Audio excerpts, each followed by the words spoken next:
Olá, confrades e confreiras, que a paz de Jesus esteja sempre em nossos corações. Foi com muita alegria que recebi o convite das confreiras Michele Rego, do Departamento Doutrinário do grupo, ou melhor dizendo, do Grêmio Espírita Perseverança e Caridade, GEPEC, com sede na Avenida Euclides da Cunha, Graça, Salvador, Bahia. E agradecer também a confreira coordenadora da palestra de hoje, Iramar Martinez, as quais agradeço de coração. Estive em outras oportunidades no GEPEC, ministrando palestras presenciais, bem como interpretei o fundador do Grêmio Espírita Perseverança e Caridade, o confrade João Henrique Marti, quando o GEPEC completou 100 anos de fundado. Vocês podem ver aqui ao fundo a foto do confrade João Henrique Marti e Jesus Cristo, o governador do planeta Terra desde a sua formação. Para mim foi uma experiência muito boa, maravilhosa. Ao estudar a história da fundação do GEPEC, soube que no dia da fundação chovia torrencialmente na Avenida Euclides da Cunha, Graça, Salvador. E por incrível que pareça, no dia que o Grêmio Espírita completou 100 anos de fundado, no momento em que eu interpretava o seu fundador, João Henrique Marti, a chuva debruçava torrencialmente sobre o bairro da Graça, em Salvador, aumentando cada vez mais a nossa emoção.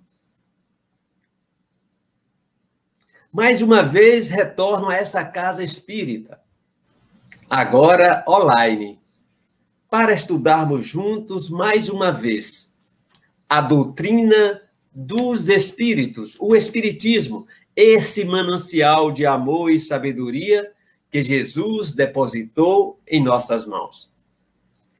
Hoje vamos estudar o tema penalidades e prazeres futuros, que encontramos na parte 4ª, capítulo 2º, o Livro dos Espíritos.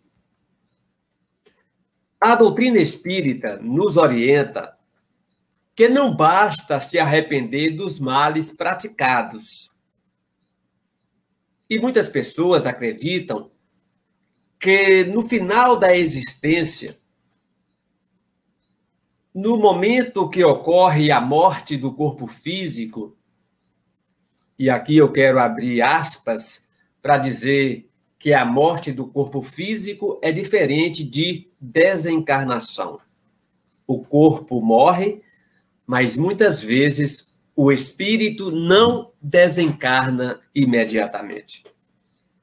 Muitas pessoas acreditam que se no final da existência, no momento que ocorre a morte do corpo físico, se a pessoa se arrepender dos males realizados durante a sua existência, está tudo resolvido perante as leis divinas.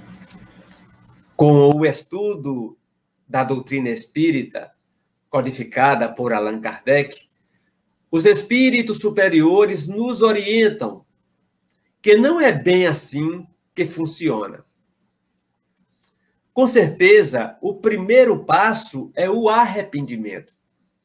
É nesse momento que o espírito reconhece os seus erros e compreende a diferença entre o bem e o mal.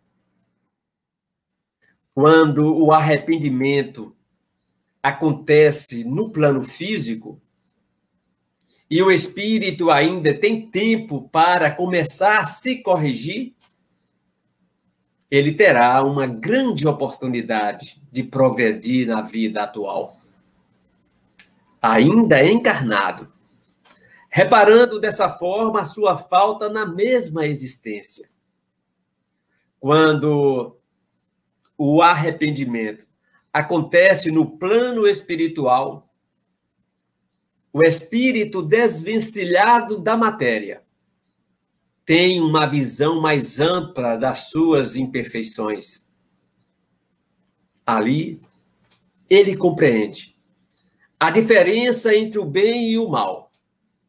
Compreende melhor os seus erros, as suas imperfeições e sente a necessidade de uma nova existência corporal, em um novo corpo formado para ele. É nesse momento que entra a justiça divina, a reencarnação, onde nós encontramos a justiça divina na reencarnação, dando oportunidades quantas vezes necessárias forem ao espírito para que ele possa colocar em prática o seu arrependimento. O arrependimento tanto pode se dar no mundo corporal como no mundo espiritual, dependendo do espírito bem compreender a diferença entre o bem e o mal. Quando o arrependimento ocorre no plano espiritual, o espírito compreende as imperfeições que o impedem de ser feliz. E por isso, aspira a uma nova existência em que possa expiar suas faltas. Quando o arrependimento se dá no plano corporal, possibilita que o espírito progrida já na vida atual, reparando suas faltas na mesma existência. Sendo soberanamente justo e bom, Deus não condena suas criaturas, seus filhos e filhas, a castigos perpétuos por faltas temporárias. Por exemplo, um indivíduo passa 100 anos na Terra fazendo mal.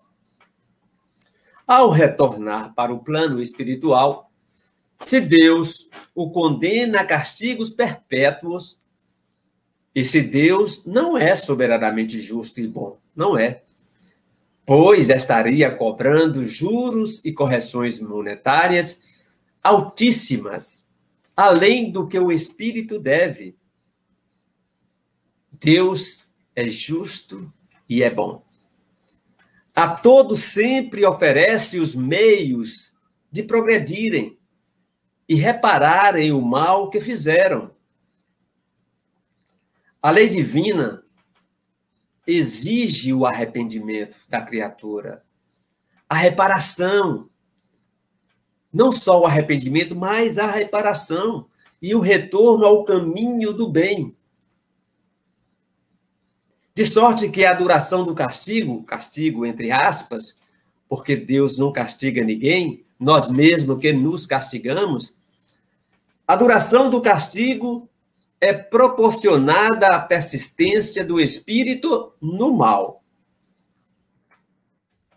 Por conseguinte, o castigo só seria eterno para aquele que eternamente permanecesse no mau caminho. Desde, porém, que um lampejo de arrependimento penetre o coração do culpado, Deus estende sobre ele a sua misericórdia, o seu amor, que é constante. A eternidade das penas deve, pois, entender-se no sentido relativo e não em sentido absoluto. Allan Kardec, Hippolyte Léon Denisard Rivail. A doutrina espírita foi codificada por Allan Kardec em 1857. É uma doutrina jovem. Nós precisamos retirar a candeia debaixo do alqueire e mostrar essa belíssima luz para que todos e todas conheçam. E quando todos nós conhecermos essa maravilha, esse farol de luz, não cairemos mais em erros como suicídio, abortos, assassinatos, crimes de uma forma geral. Nós fomos criados simples e ignorantes. Passamos pelos reinos mineral, vegetal, animal, até chegarmos ao reino hominal, quando encarnamos pela primeira vez como espírito, adquirindo dessa forma o livre arbítrio. A partir daí, passaremos a ter responsabilidades dos nossos atos. Nós fomos criados para sermos felizes, fomos criados para a felicidade. E vamos atingir essa meta de espíritos felizes, todos nós. Todos nós, independentemente de quem quer que seja. Uns irão rapidamente, outros mais lentamente, mas todos nós atingiremos a condição de espíritos felizes. Exemplo. Um estudante repete o ano letivo várias vezes. De quem é a culpa? Dele mesmo. Quando ele se esforçar, atingirá o diploma desejado como os outros atingiram. Assim, são os espíritos na escada da evolução. O espírito tem que progredir sempre. Aquele que nesta vida só tem o instinto do mal, noutra terá o instinto do bem, pois para isso nascerá muitas vezes, reencarnará muitas vezes. A diferença está em que uns gastam menos tempo que outros, porque assim o querem. O que só tem o instinto do bem já se purificou do mal que tenha tido em anterior existência. Eu não posso evoluir por meu filho, minha filha, meu pai, minha mãe, e assim eles também não poderão evoluir por mim. Eu posso receber ajuda ou ajudar alguém na evolução, mas ele ou ela, essa pessoa, não poderá evoluir por mim. Nós passaremos sozinhos no portal da vida após vida, como já passamos outras tantas vezes. Quantas vezes encarnamos e desencarnamos? Quando o espírito reencarna, recebe naturalmente a ajuda do Ministério da Reencarnação, dos espíritos superiores que trabalham nesta área.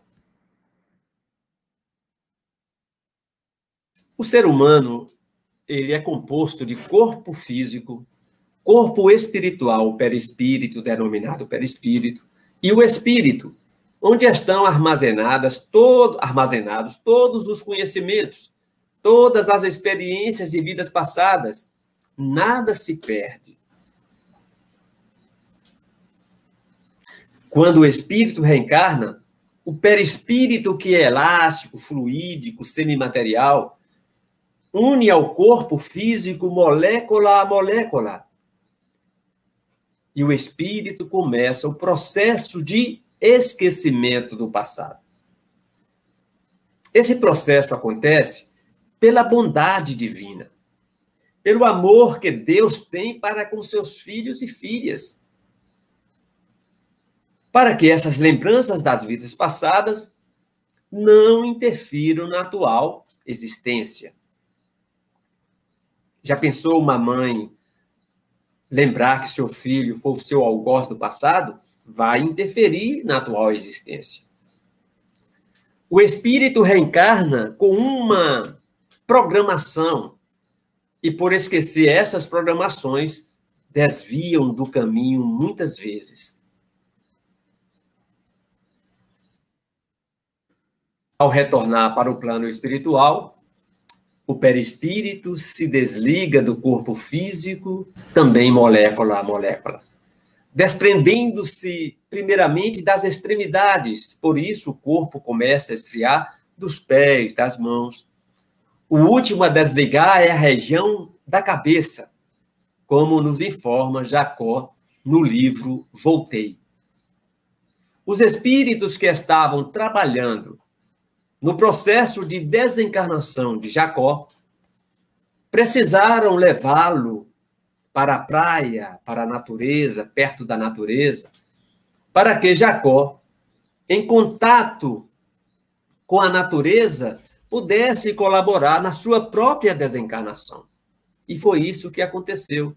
Ao ser levado para uma praia, ele colaborou, de certa forma, nessa desencarnação, nesse desligamento da região cerebral.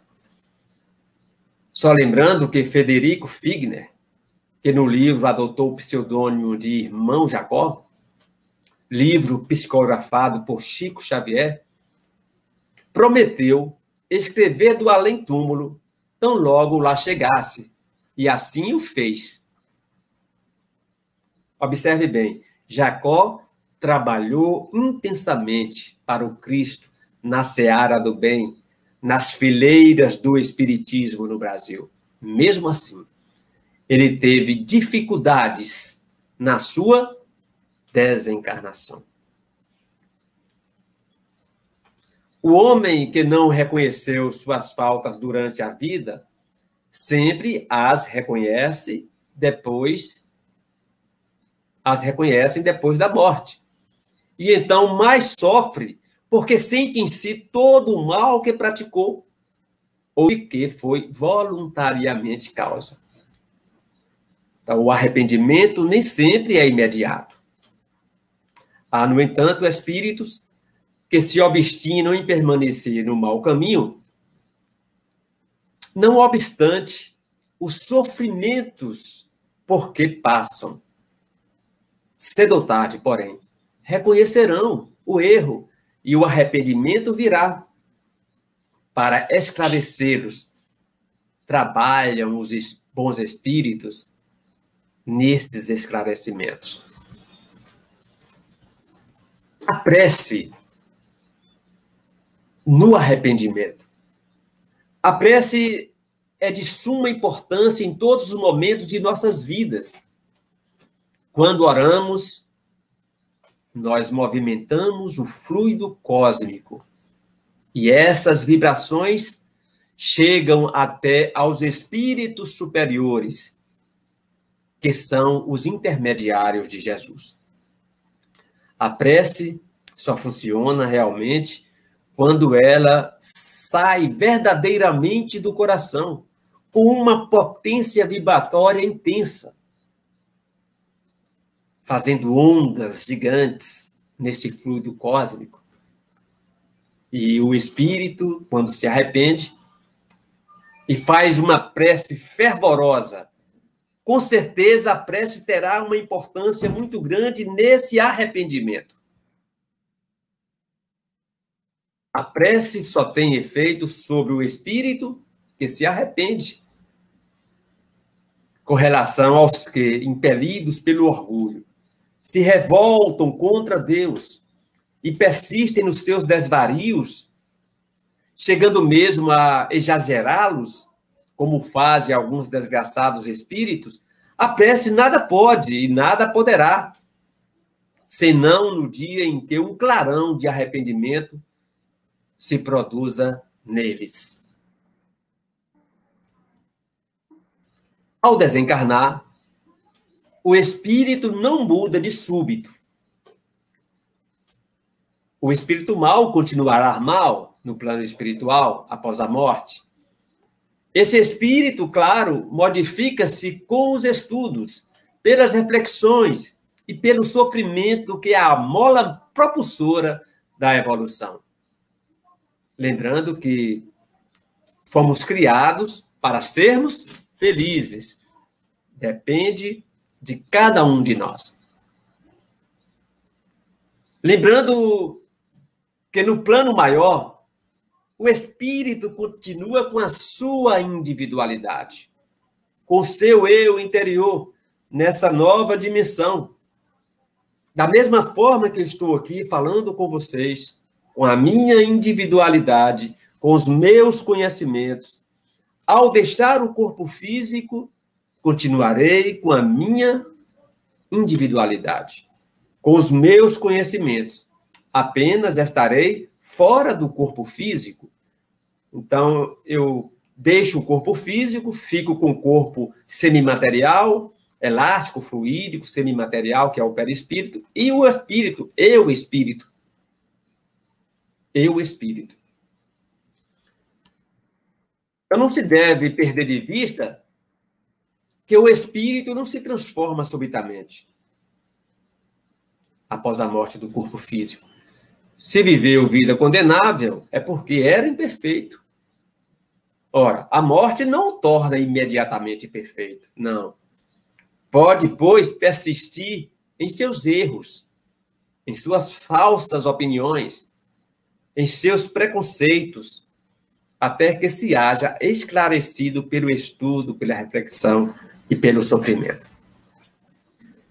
Na parte 4ª das Esperanças e Consolações, capítulo 2º, das penas e gozos futuros, expiação e arrependimento, na pergunta 998, Allan Kardec faz a seguinte pergunta aos espíritos superiores.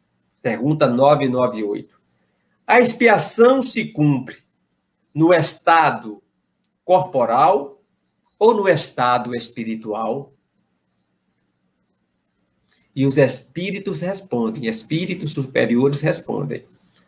A expiação se cumpre durante a existência corporal, mediante as provas a que o espírito se acha submetido, e na vida espiritual, pelos sofrimentos morais, inerente ao estado de inferioridade do espírito. Então, quando ele retorna para o plano espiritual, percebe que não fez aquilo que deveria fazer no seu compromisso na reencarnação.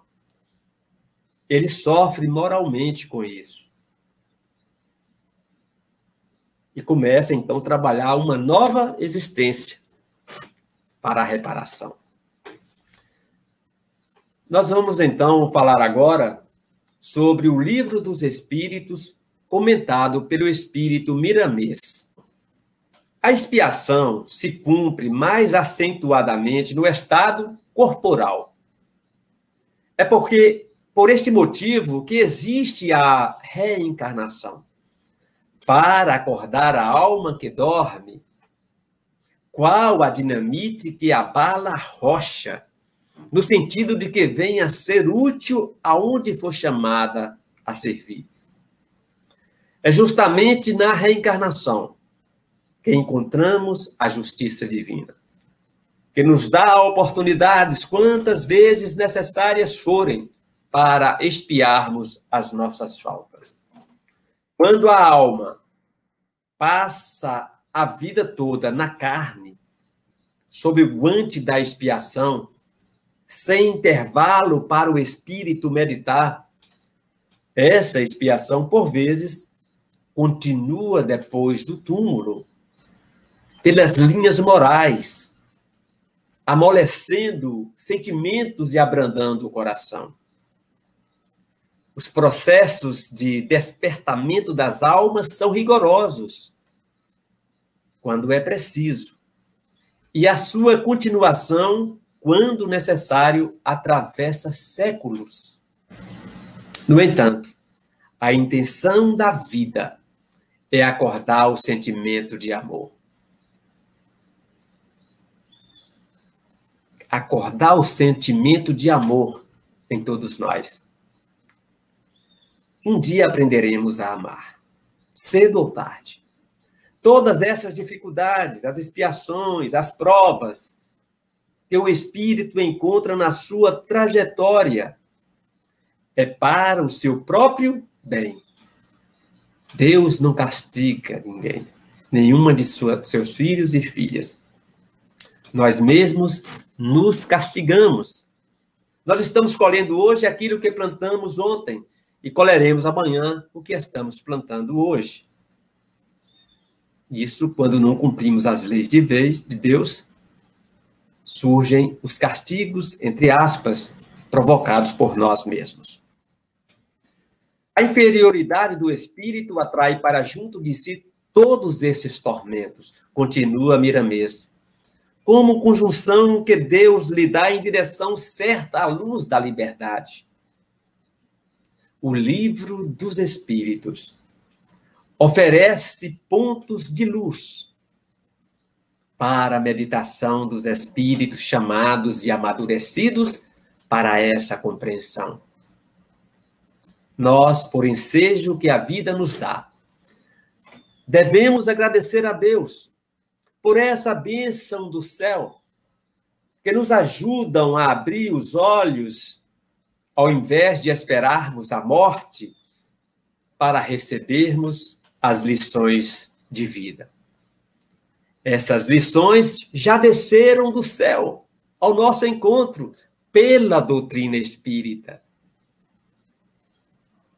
Bem-aventurados os que as trouxeram. Bem-aventurados os que as divulgam, mesmo sofrendo duras provações. Bem-aventurados os que têm essa fé como norma de vida, pois viverão na terra já sentindo a companhia dos anjos, dos espíritos superiores. Bem-aventurados os sofredores, que passam pela expiação, pois serão consolados pela dor que lhes abre a visão para a vida maior. E continua Miramês. O final das expiações é mais agressivo e vem com sofrimentos de todas as ordens, no sentido de despertar as criaturas. O conselho do apóstolo Paulo aos Coríntios serve para todos os sofredores que se encontram sob a ação da dor. Tolerai quem vos escraviza, quem vos devore, quem vos detenha, que se exalta, quem vos esbofeteie no rosto. Coríntios 11, 20. Porque essa tolerância lhe mostra o ponto que alcançaram na vida. E se te parece que não podes tolerar do modo pedido pelo apóstolo Paulo, pede ajuda a Jesus, diante de qualquer modalidade de agressão que ele, o mestre dos mestres, não te perderá de vista, pela força do seu amor. Não pense que a expiação somente se cumpre na carne, esforçando assim para ficar livre do corpo. Esse gesto é infeliz. Nós temos que cumprir a nossa reencarnação, cuidar do corpo físico, até o chamado de Deus final.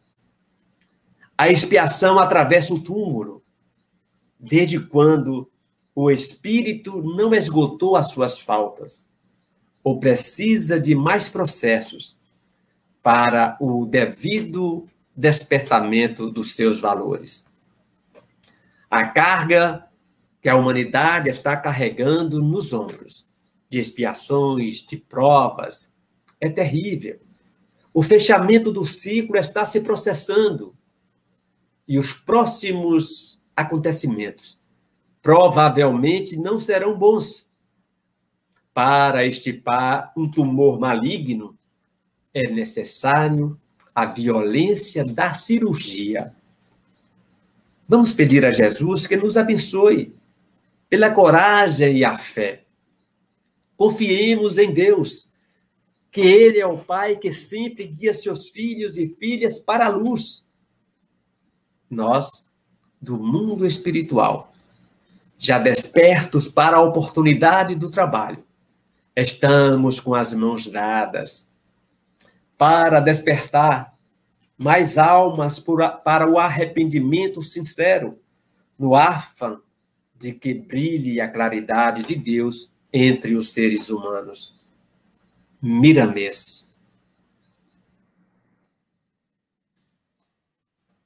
E numa pergunta feita aos espíritos, basta o arrependimento durante a vida para que as faltas do espírito se apaguem e ele ache graça diante de Deus? Resposta: o arrependimento concorre para a melhoria do espírito, mas ele tem que expiar o seu passado. Se diante disto um criminoso dissesse que, cumprindo-lhe, em todo caso, expiar o seu passado, nenhuma necessidade tem de arrepender-se. Que é o que daí lhe resultaria?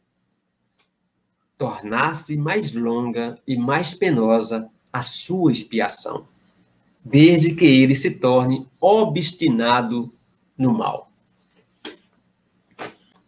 Então, meus amigos e minhas amigas, confrades e confreiras, o espírito não pode expiar suas faltas sem o arrependimento. Se ele continua no mal, será mais longa e mais penosa a sua expiação. Não basta o arrependimento durante a vida para que as faltas do espírito se apaguem e ele ache graça diante de Deus. O primeiro passo é o arrependimento, mas depois terá que fazer a reparação dessas faltas.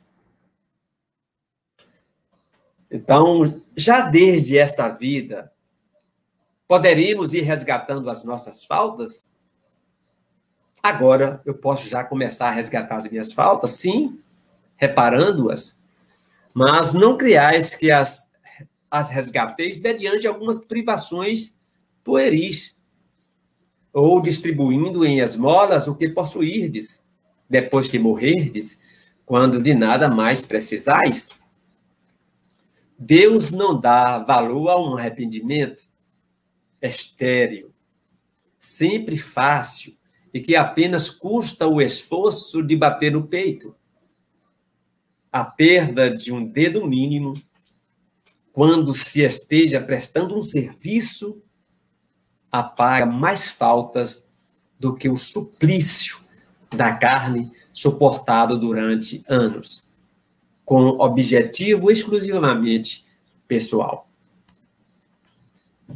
Então, desde nessa vida encarnada, já poderemos começar a resgatar as nossas faltas, começando pela reforma íntima, visitar o nosso interior e fazer uma faxina, retirando os males que ainda há em nós. Como diz Santo Agostinho, ao deitar, deveremos colocar a cabeça no travesseiro e analisar o que fizemos de bom e de ruim durante o dia. A partir dessas reflexões, no dia seguinte, procurar não praticar mais o mal, os erros, e continuar fazendo as coisas boas. Assim, poderemos começar agora a reparar as nossas faltas. Pergunta: o que se deve fazer aquele que, em artigo de morte, reconhece suas faltas, quando já não tem tempo de as reparar? Basta-lhe, nesse caso, arrepender-se? O indivíduo não tem tempo mais para reparar as faltas, basta arrepender? E a resposta vem: o arrependimento lhe apressa a reabilitação, mas não o absolve.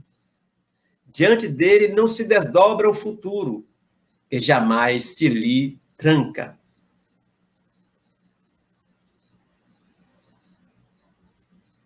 Duração das penas futuras.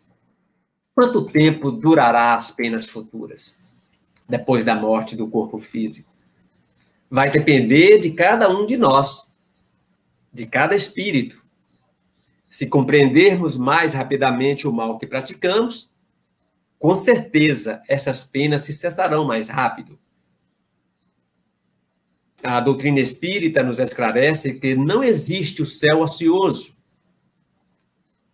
onde os eleitos ficam sentados na verde relva, tocando harpa, junto com os animais ferozes, perto de um rio de águas cristalinas, sem fazer coisa alguma. Um céu ocioso. Quando o espírito desencarna, ele trabalha, estuda, se diverte e evolui constantemente. Trabalha para a sua melhoria e para a melhoria dos seus semelhantes nessa nova jornada de vida. A doutrina espírita esclarece também que não existe o inferno eterno, em que Deus envia os infratores de suas leis para esse inferno eterno. Deus é sabedoria, é sapiência, é puro amor. Nunca deixará seus filhos e filhas sofrerem eternamente porque erraram 70, 80, 100 anos. Seria um Deus injusto.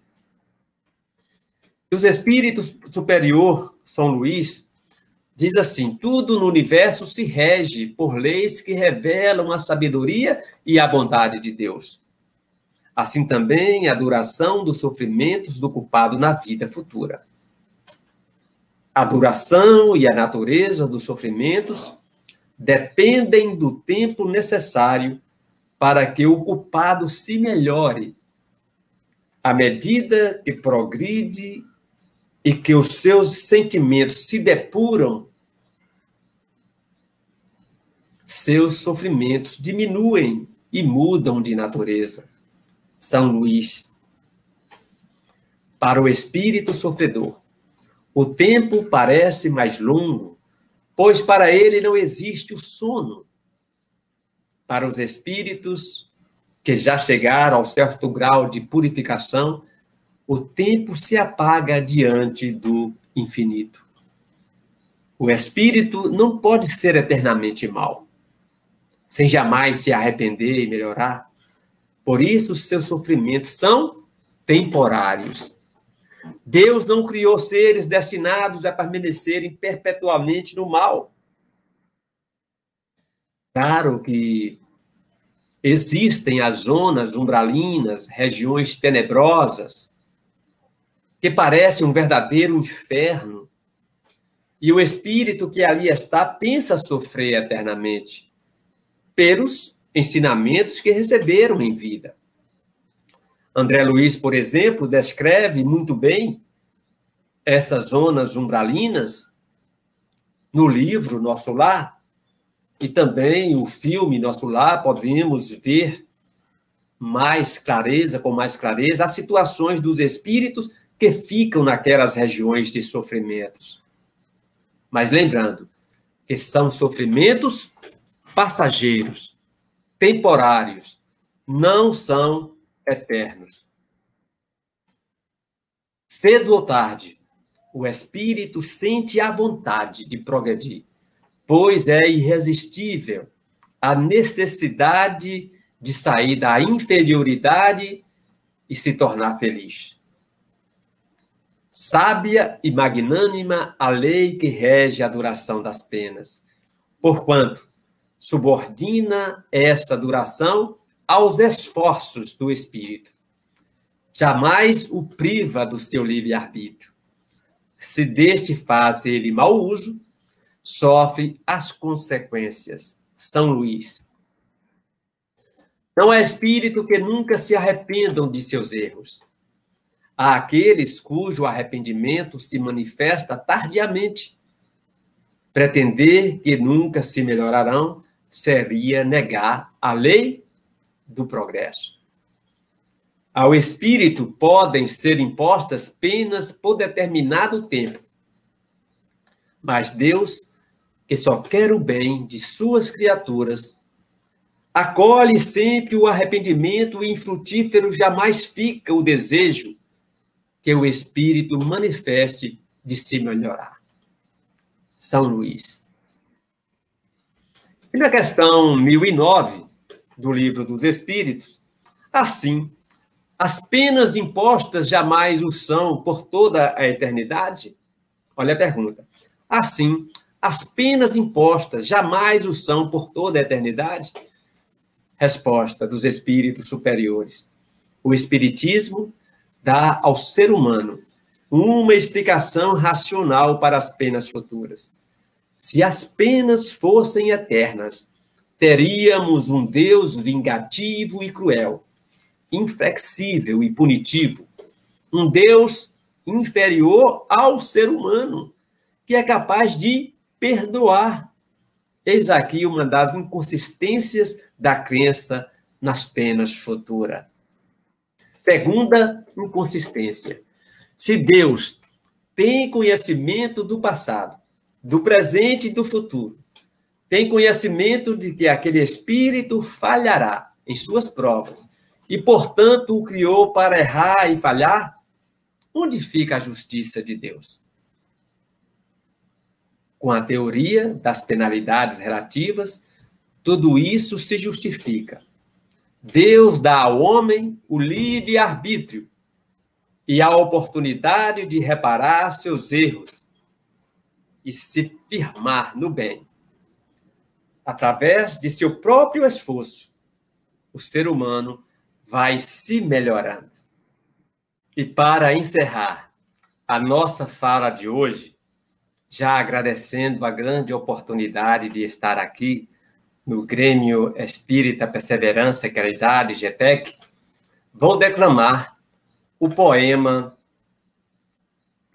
de Belmiro Braga, Rimas de Outro Mundo, do poeta desencarnado Belmiro Braga, pela mediunidade de Chico Xavier, que foi uma das maiores antenas parabólicas entre o mundo material e o mundo espiritual. Poemas do livro Parnaso de Além-Túmulo.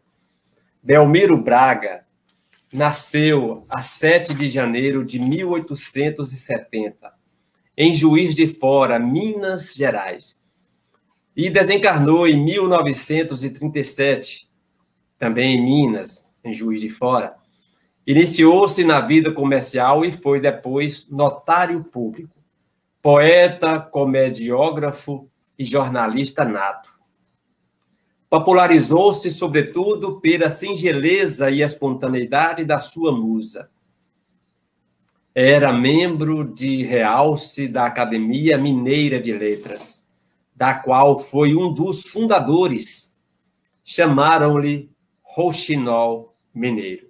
E no poema Rimas de Outro Mundo, Belmiro Braga diz o seguinte: cheguei feliz ao meu porto, estou mais moço e mais forte, encontrei paz e conforto na vida depois da morte, eis as rimas de outro norte que escreve o poeta morto.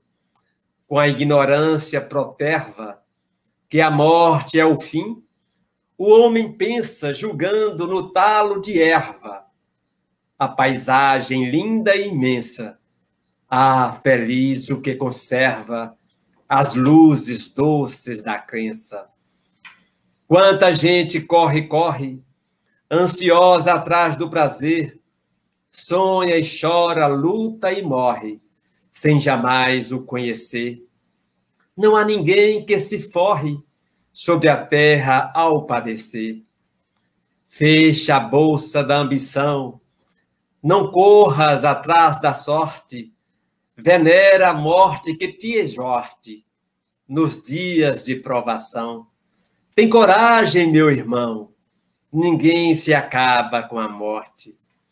No mundo vale quem tem um cifrão de prata ou de ouro, mas da morte ao sorvedouro jamais escapa ninguém. O céu só vale o tesouro daquele que o fez o bem. que tua alma em preces arda no fogo da devoção. Deus é Pai que nunca tarda no caminho da aflição. Nas mágoas do mundo guarda a fé do teu coração. Entre a fé e o fanatismo, muito espírito se engana. A primeira ampara e irmana, o segundo é o dogmatismo, goela aberta de um abismo na estrada da vida humana. A terra, para quem sente, ainda é torre de Babel, onde a prática desmente as ilusões do papel. Muita boca sorridente, corações de lodo e fel. Suporta a dor que te cobre na estrada espinhosa e má. Quem é rico, quem é pobre, a essa estrada voltará. É uma aventura ser pobre, com a bênção que Deus nos dá. Na vida sempre supus, sem muita filosofia, que em prol do reino da luz, basta na terra sombria que o homem siga Jesus, que a mulher siga a Maria. Que Jesus, o médico incondicional de nossas almas, nos abençoe e nos ilumine hoje e sempre. Muita paz para todos e para todas.